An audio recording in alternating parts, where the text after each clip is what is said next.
The cost of being a student in America is getting dangerously high. As inflation strains budgets for most Americans, students, many piling on loans, are finding themselves scraping by to pay for classes. I'm excited. I'm ready to meet new people. In Kansas City, Annette Pippins worked some 30 hours a week this summer to afford the essentials for college. Tight margins for a hefty expense. I've been picking up extra hours at work.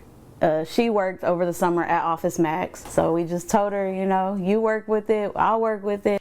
In California, an assessment from state lawmakers put the average cost of housing for a college student at $14,000 to $17,000 a year, in some cases costing more than tuition itself. Students who are experiencing these situations are sacrificing and willing to stop eating, skip rent, not pay their utility bills, and therefore it turns into a vicious cycle. A memo from California's Education Finance Subcommittee said last year that 5 to 20% of students at some of the state's biggest universities and community colleges reported experiencing homelessness at some point in their academic year, and many report financial strain as a reason for dropping out of college.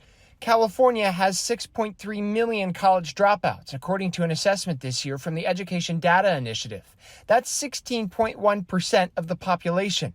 The dropout rate in the state is much higher than the national average. Now, as President Biden's plan to forgive some $10,000 in student debt for many borrowers sits on hold, squeezed students sit on pins and needles. The beds are full every single night. I know that we have students, they'll have class until 6 or 7 or 8 p.m. and they have to rush here to make sure that they get a bed. Hoping for some kind of relief that will make it easier to get a higher education in America and have somewhere to sleep at night, too. A lot of minoritized populations, they don't come from family wealth, so we don't have people that we can resource in order to help us supplement our stipend. This is important because students are humans first. Their basic needs are their educational needs.